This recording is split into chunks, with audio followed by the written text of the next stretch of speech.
팔레스타인 땅에서는 포도가 최고의 과일이었습니다. 맛이 기가 막히게 맛있을 뿐만 아니라 거기는 일조량이 많으니까요.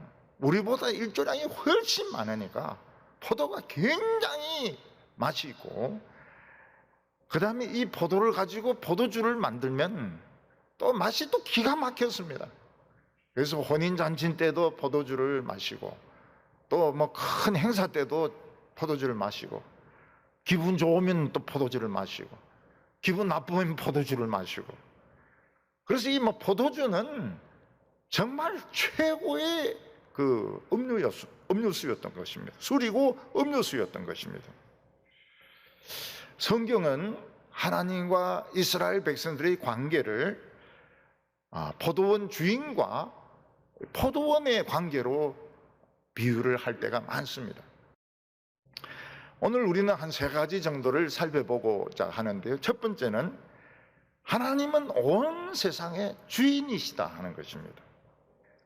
우리가 근시안적인 눈을 가지고 보면 이 분명히 내 집이고 이 내 건물이고 이거는 내 논이고 내 밭입니다. 그래서 돈 없는 가난한 사람들이 와서 빌려서 쓰고 또 빌려서 일을 하는 것입니다. 그러나 조금 더 넓은 눈으로 보면 우리 인간들은 전부 다 태어날 때 빨가벗고 돈 한 푼 없이 태어났습니다. 부모가 돈이 있었던 것이지 자기는 한 사람도 돈을 가지고 태어난 사람은 없습니다. 우리 인간은 이 세상에 땅이 만들어질 때, 하늘이 만들어질 때 아무도 하나님께 도와드린 사람이 없습니다. 그래서 하나님께서는 욥기에서 그렇게 말씀하고 있습니다. 내가 땅에 기초를 놓을 때 너희들이 거기에 있었느냐? 내가 땅을 넓게 펼 때 너희들이 거기 있었느냐? 하늘을 만들 때 너희들이 거기에 있었느냐? 아무도 하나님을 도와드린 사람이 없었습니다. 하나님은 이 크고 아름다운 이 지구를 만드신 뒤에 그게 인간들을 그냥 공짜로 살게 하셨습니다. 그래서 인간들은 부자든지 가난하든지 다 똑같습니다. 전부 하나님의 땅에서 참 무료로 새들고 살고 있는 사람들인 것입니다. 하나님은 우리 인간들에게 엄청난 특권을 주셔가지고 소유를 가지게 했습니다. 땅을 자기 땅으로 가지게 했습니다. 거기에 건물도 짓게 했습니다. 공장도 짓게 했습니다. 부자 되게 했습니다. 하나님은 소유를 허락하셨습니다. 근데 인간은 머리가 좋지 않습니까? 인간은 머리가 굉장히 좋거든요. 기술을 개발하는 것입니다.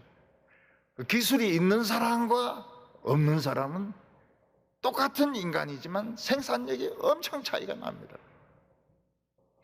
그래서 기술이 있는 사람은 더 부자가 되고 기술이 없는 사람은 더 가난해지게 되는 것입니다. 또 사람은 돈을 만들어 가지고 자기가 번 것을 막 저축할 수 있습니다. 돈을 많이 모은 사람은 더 큰 땅을 살 수 있습니다. 더 높은 건물을 지을 수 있습니다. 그래서 세를 줄 수가 있는 것입니다.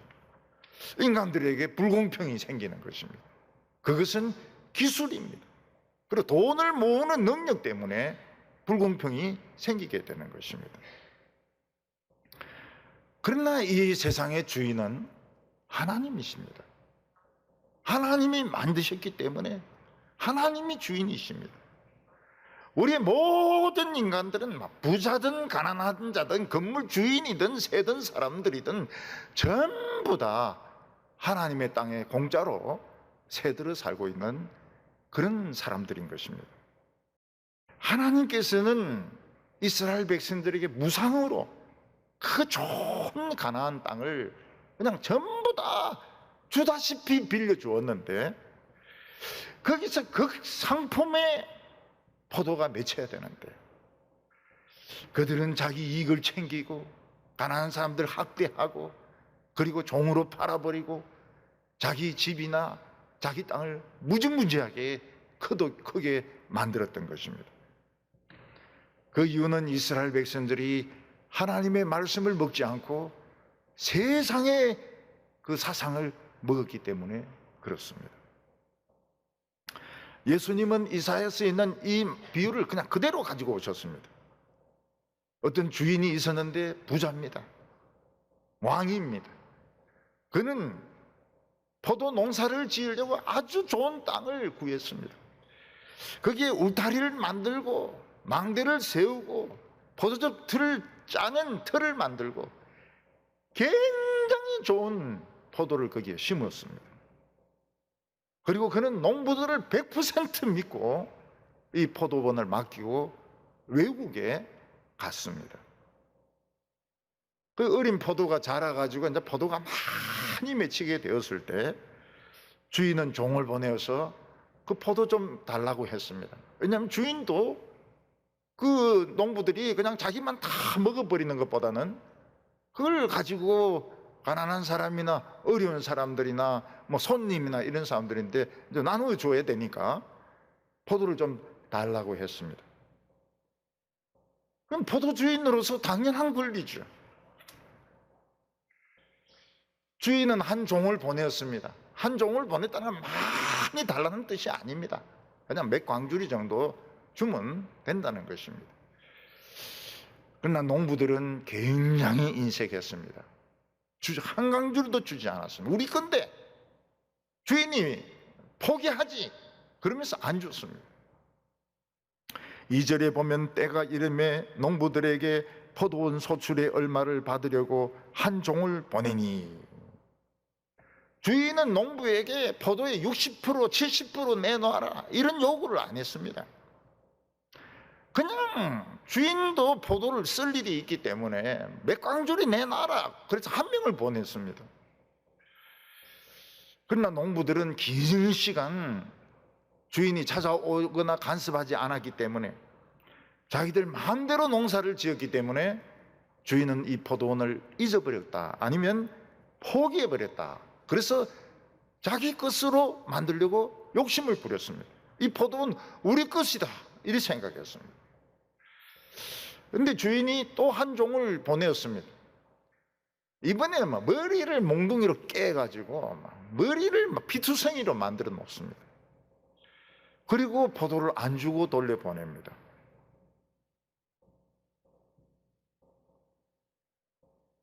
하나님께서는 이스라엘 백성들에게 진짜 유별나게 구약 성경을 읽어보면 유별나게 복을 주신 것을 볼 수 있습니다.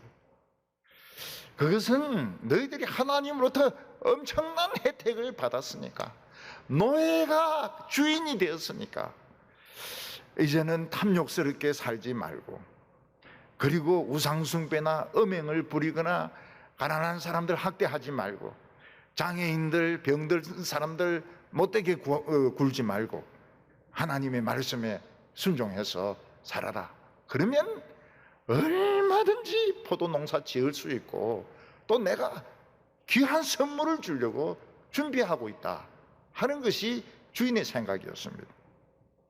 그래서 주인이 보낸 이 종들은 전부 선지자들이었습니다. 하나님의 말씀대로 살면 얼마든지 오래오래 가나안 땅에 살 수 있고 더 큰 복을 받을 수 있다. 말씀대로 살아라.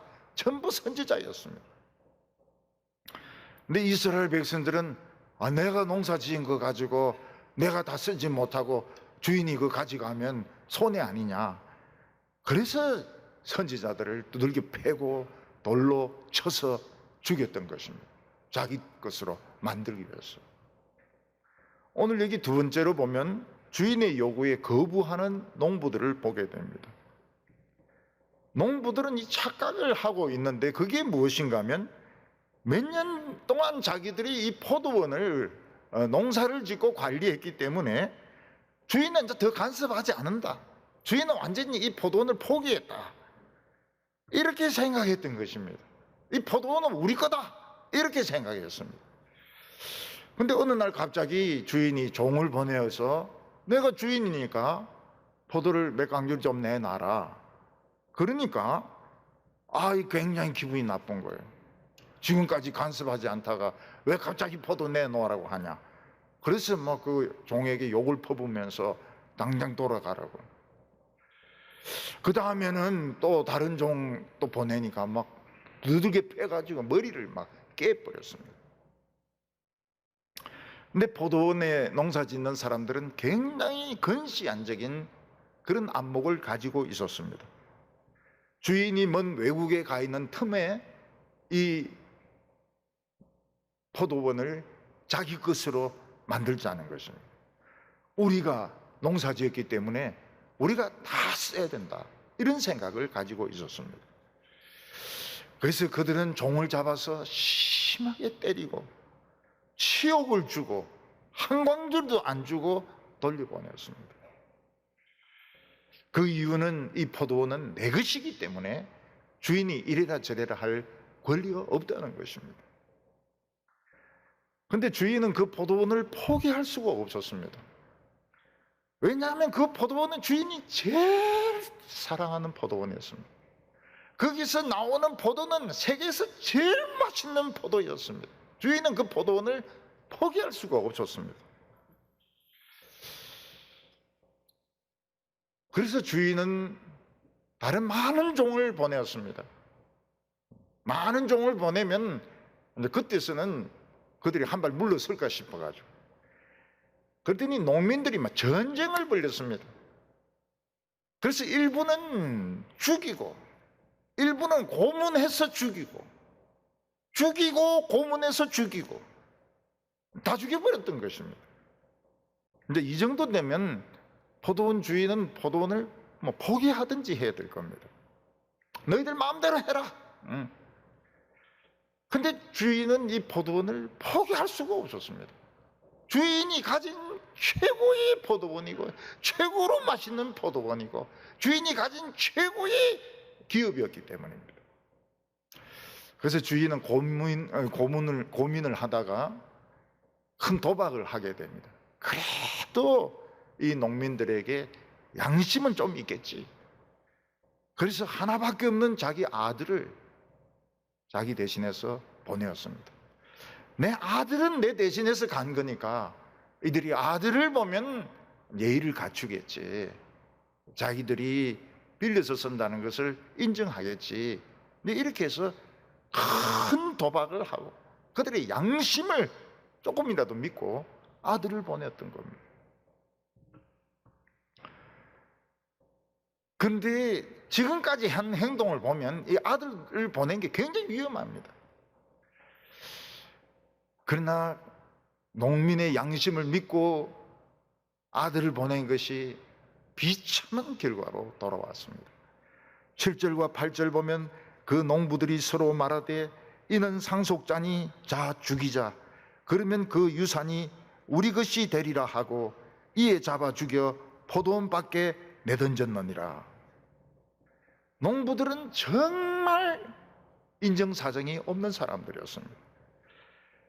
그 아들, 자기들에게 그렇게 친절을 베푼 주인의 아들이 왔는데 이 아들이 상속자인 것을 알고 그 포도원 전체를 영구적으로 빼앗기 위해서 아들을 포도원 안에서 쳐 죽이고 밖으로 질질 시체를 끌고 나가서 쓰레기통에 이 아들을 버렸던 것입니다. 그런데 유대 지도자들은 이 비유를 듣자마자 자기들에게 하는 소리로 알아들었습니다. 우리는 이게 어떻게 자기들에게 하는 소리로 들릴까 이런 생각이 드는데 유대인 농부들은 이거 자기들에게 하는 예수님의 말씀으로 생각을 했습니다. 12절에 보면 그들이 예수의 이 비유가 자기들을 가르쳐 말씀하심인 줄 알고 잡고자 하되 무리가 두려워 예수를 두고 가니라. 어떻게 이 유대 지도자들 대제사장들에게 한 말씀입니까? 성경은 여러 곳에서 이스라엘을 극상품의 포도를 맺는 그런 포도원으로 비유하셨고 또 하나님께서 종을 하나씩 보낼 때마다 이 다 선지자들이었습니다. 선지자들은 말씀대로 살아라. 욕심은 우상숭배다. 욕심을 다 채우려고 하지 마라. 그 이야기하니까 선지자들 다 돌로 때려 죽이고 몽둥이로 때려 죽이고 여러 선지자들이 와도 다 죽였던 것입니다. 유대 지도자들은 성전은 만민이 기도하는 집인데 거기서 장사를 해가지고 엄청난 돈을 챙겼습니다.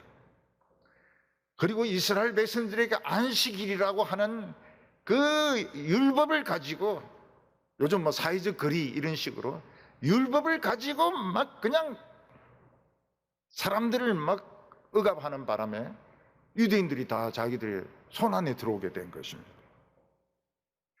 근데 이 사람들은 어리석게도 이 종교 장사가 계속될 줄 알았던 것입니다. 포도원 주인은 엄청난 선물을 주시는 분이었습니다. 포도원 주인은 우리의 기도를 응답해 주시고 우리에게 성령의 생수를 주시고 우리에게 영생을 주시는 분입니다. 오늘 세 번째로 예수님은 건축자의 버린 돌이 머릿돌이 되었다고 말씀하십니다. 사람들이 큰 집을 지으면 그 머릿돌에 몇 년도에 지었다는 것을 새겨 놓습니다. 시카고에 가면 100층 건물이 있는데 존 행콕 빌딩입니다. 옛날에는 제일 큰 빌딩이었는데 그 뒤에 시어즈 빌딩이 생기고 또 딴 빌딩이 생기고 이래가지고 세 번째 넘버 3가 되었습니다. 제가 이제 거기 한번 올라가 본 적, 전망대에 올라가 본 적이 있습니다. 앞에 보면 미시간호가 보이는 거예요. 미시간호는 민물인데 우린 남한만 합니다. 남한을 집어넣으면 딱 맞아요. 바다입니다, 바다. 미시간호가 바다입니다. 그리고 시어저 빌딩에서 보면은 세 개 주가 보입니다. 일리노이주, 미시간주, 인디아나주가 보입니다. 근데 그 건물에 딱 들었으면 큰 돌에 누가 설계자며 누가 건축했으며 누가 주인이며 높이가 얼마며 이걸 큰 돌로 새겨 놓았습니다. 그게 이제 머릿돌인 거죠. 이름표고 얼굴인 것입니다. 하나님께서는 이스라엘을 건설하면서 머릿돌을 주셨습니다. 그게 하나님의 말씀이고 하나님의 아들 예수 그리스도가 머릿돌인 것입니다. 그런데 유대인들은 이 건물을 자기 것으로 만들기 위해서 그 돌을 버렸습니다. 건축자가 돌을 버렸어요. 그냥 버린 게 아니고 깨가지고 버린 것입니다. 근데 나중에 보니까 돌이 붙어가지고 머릿돌이 되어 있는 것입니다. 10절과 11절 보면 너희가 성경에 건축자의 버린 돌이 모퉁이의 머릿돌이 되었나니 이것은 주로 말미암아 된 것이요 우리 눈에 놀랍도다 함을 읽어보지 못하였느냐 하시니라. 하나님은 성전이 만민이 기도하는 집이라고 말씀. 누구든지 anybody 누구든지 성전에 와서 어떤 죄인이든지 기도할 수 있는 곳이 성전입니다. 그러나 대제사장과 유대 지도자들은 거기서 소를 팔고 거기서 양을 팔고 비둘기를 팔고 환전을 해주고 엄청난 착복을 함으로써 강도의 소굴을 만들었습니다.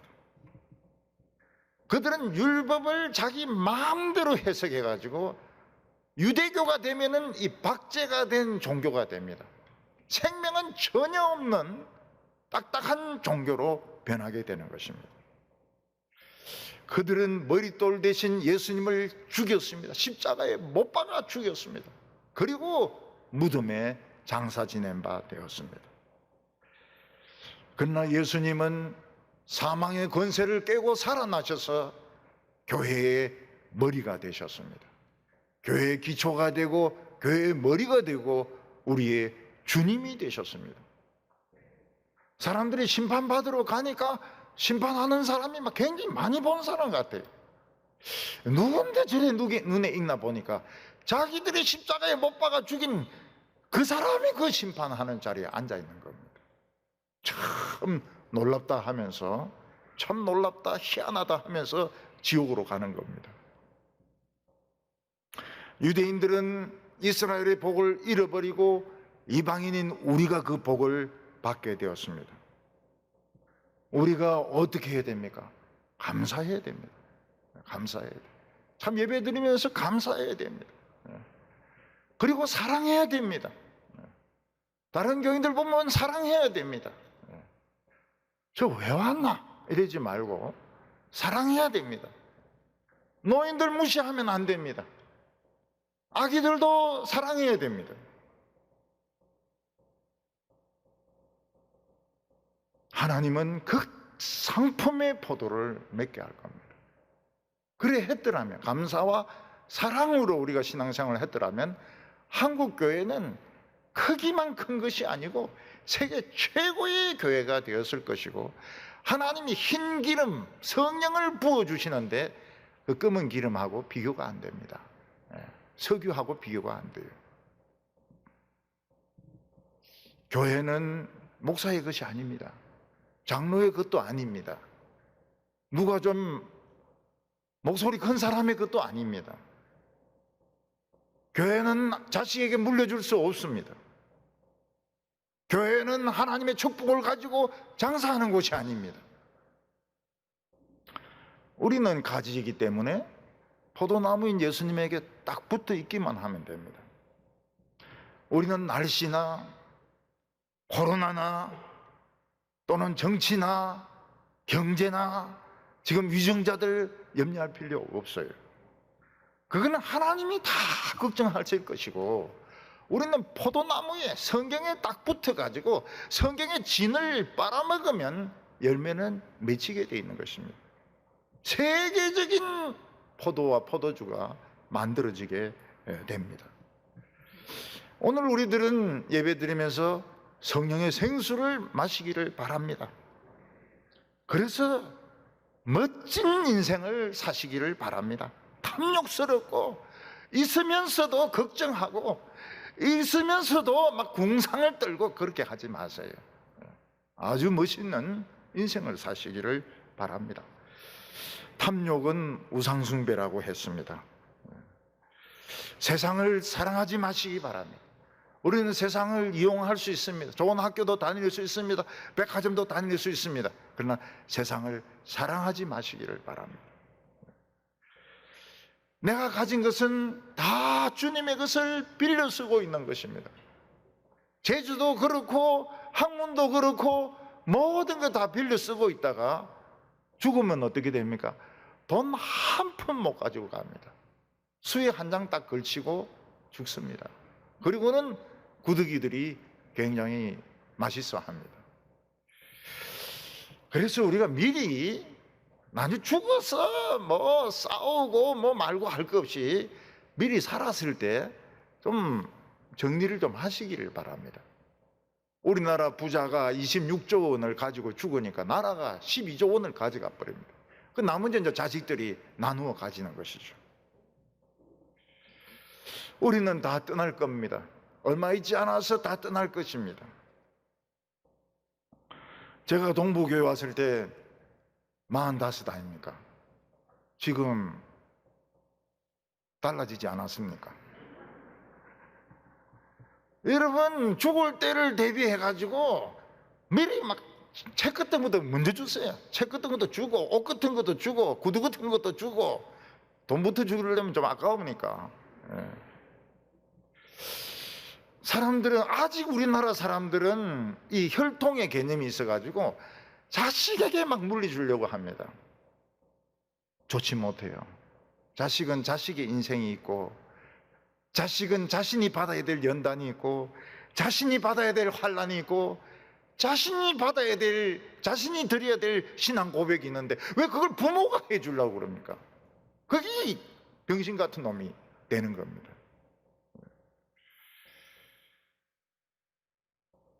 우리는 태어날 때도 빈손이고 죽을 때도 빈손입니다. 욕심을 내어서 가져봐야 우리는 영원히 자기의 것이 되지 않습니다. 그 상품의 포도를 맺어서 하나님께 바칠 때 하나님은 기도 응답해 주시고 성령을 주시고 우리에게 영생을 주시는데 전부 다 영생에 참여하는 성도들이 되시기 바랍니다.